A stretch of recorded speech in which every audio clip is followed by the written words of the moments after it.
You want me to sit down and then say that straight away? You guys ready? Sorry, always into the camera or? Yeah. Like 3, 2, 1.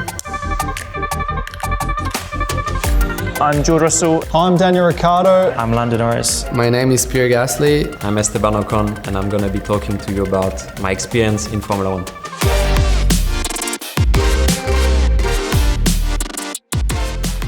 Why do I race? I wish I knew. I race because of a thrill of speed. That adrenaline rush is just incredible. I race because I love competition, first of all. I race because I love speed. I love sitting in a race car and be on the limit, on the edge. And I race because that's all I did my whole life. I'm a super competitive person, so I need to have competition in my life in anything I do. I get to compete driving the fastest cars and racing the fastest cars in the world, and to me there is no better life than that. So. I want to be the best driver there is. I want to be better than every other driver that I'm racing against. And I love it. Simple as that. Next question. I think if we had to have only one thing and one thing only, it's neck. It's our neck strength. I have a strong neck, big neck. Everything in the car is supported very well. So I have the seat belts, I have a seat which is made for me, so it's very, very comfortable. The only thing which is not supported is our head.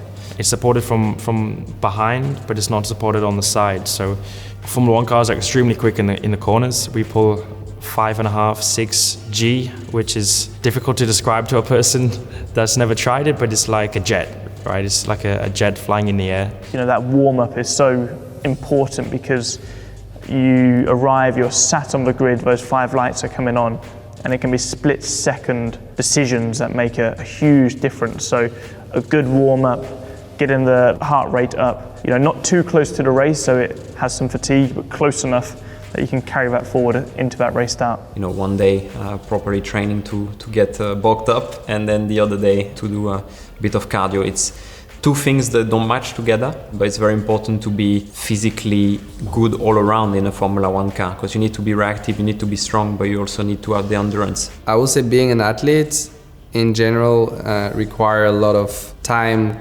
dedication, which means you gotta make sacrifices on other pleasures in life. And if you want to be the best in your sport or even in your industry, it just the amount of focus and dedication and commitment you got to put into your work is huge. Any more questions?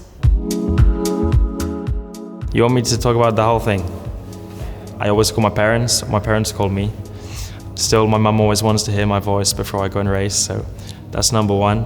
I like to have a little bit of a sleep. I do some stretching, I do some quite simple things before I get in the car. It's a busy Sunday morning. I always do like a power nap. I take 15-20 minutes, an hour before the race, and it's my way of switching off with any external thoughts or pressure. I usually have a coffee like right before I kind of go to sleep, and then when I wake up 20 minutes later, I'm like super switched on and feeling like super strong and ready for the race. Get a little bit of blood flowing through some movement, a little bit of adrenaline up, but not to a point where I'm actually starting to use it. It's just prepping it so that by the race start, let's say firing, because the first lap of the race is the most important and most of the time the most critical part of our day. The most important thing on race day is no distractions. You've got to be in the zone, 110% focused on that one goal, which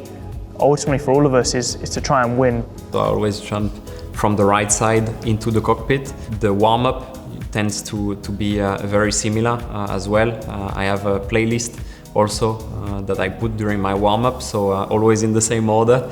A few little things like this that has helped me to keep my routine, and once it works, you get the result. Well, I keep it the same. There are 20 Formula 1 drivers in the world, and I guess it's only us 20 who can really, truly represent with one another, because we are in this position together. When the helmet's on, all of this disappears, and you have this warrior mindset, and you have one goal, which is to go forward, to attack. If I was driving on my own, it would nowhere near be the same feeling. I wouldn't get the same satisfaction. You know, there's no one really to push you to that next step. So the competition makes everything. I love having battles. I love having rivals. I love going wheel to wheel. I mean, winning is the highest feeling you can have, but a close second is overtaking someone. You know, if you're able to pull off a massive overtake, it's a powerful feeling. I think the thing which makes Formula One very competitive and very difficult and special, at all times, everyone is your competition. There is, of course, the guy you want to beat, who is probably the champion from the previous year. But there's never one competition. I guess maybe in this time, where we are right now, it's Ferrari. But next year it might not. Maybe it can be a Mercedes or it can be any other team. It's definitely a bit of an alpha kind of feeling. I wouldn't do it if the competition didn't exist. I'm not gonna give the name to all the other drivers, but I enjoy, you know, doing the races. I've worked my whole life to get where I am today. It's a lot of fun.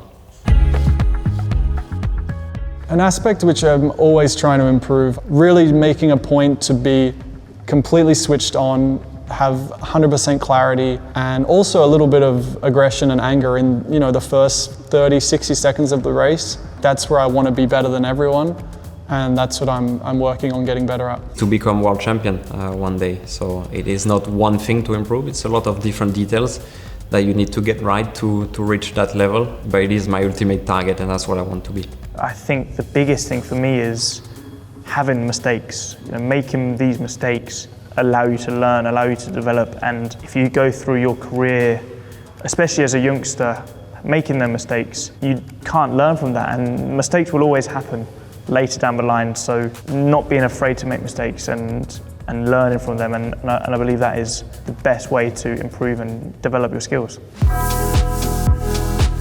For many years I had someone, a psychologist who I would speak to, because especially my first year of Formula One, there's so much pressure, there's so many things to think about. It can start to have quite a big impact on you as a person. So speaking to someone, opening up, saying what you struggle with, then can really help you when you come into the races and when you need to think of so many things at the same time.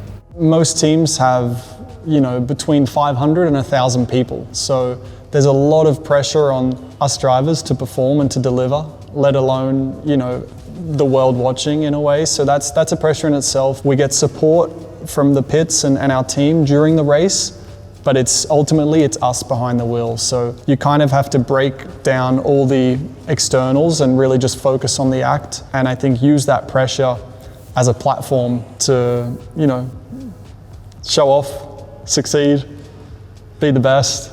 I think if you get to a point where you can smile and laugh in those high pressure moments, then you're 2 steps ahead of your competition. There is, of course, a lot of pressure in Formula One when you are performing, when you are feeling surrounded well by the team, by your team, by the people that you care. I think this is the most important. I think the entourage is probably the most important thing, and that helps you to keep the stress level low. There's one person who speaks to me at any time during the race. There's one person. So he needs to know the right things to say to me sometimes, because of course we get angry. We have a lot of emotions when we're driving a Formula One car. So you can be happy, sad, frustrated, mad, angry, whatever. Dealing with all of this and not letting it affect you is very important. So then also this one person who can speak to you, he needs to know the right things to say in order to make you focus, in order to make you calm, in order to make you do the best job that you can do. For me personally, it's not overthinking it and treating it like it's any other session, whether it's a practice session, a qualifying session, a day in the simulator. I'm driving, it's just another day driving. I think it's all up in your head, and if you overthink it and you try and overcompensate, this is when the mistakes do happen. I wouldn't say I'm the best with advice. There's many other things I can do better than give advice, but one thing I've learned, which is always hard to admit, is if you think you're working hard, if you think you're spending a lot of time, there's probably always going to be someone who's spending even more time and trying to work even harder than you are. Always trying to find that little bit more, put in that little bit more effort. It always pays off eventually. The most important is to always believe in your dreams, no matter what happens. I faced the same situation where people come to you and tell you, like, there are only 20 drivers in Formula One in the entire world, so like basically you've got no chance. Even if there is 0.0001 50% of chance you'll make it. That's the mentality that I followed, and it wasn't always fun to listen to these guys, but it kind of filled me up with so much energy to prove them that, yeah, that's not the right approach. Like, I think you should always fight for your dreams and try to make them true, and it might not work, but at least you try, and then if it works, then you end up the happiest in your life. My advice would be just enjoy what you do. If you have the chance to race in go-kart already, it is a big chance. You know, a lot of drivers that I know are not able to already race in karting. So, you know, take your time. If you are racing, just don't stress about it. Just be yourself. It needs to remain fun. You know, you need to be having fun whilst doing it, and I think that is a way that you'll keep enjoying it and find ways to succeed. Or you need discipline, you need motivation, determination, all these things to try to separate you from the rest, because many can do it, many are talented to do it. I think if you keep it fun and really have that as the core of why you're doing it, then I think that's kind of the easiest way to succeed with it. Keep practicing, work as hard as possible. It's never enough. If you think it's enough, it's not, and you need to go above and beyond and show everybody how willing you are to succeed. Adios. Ah.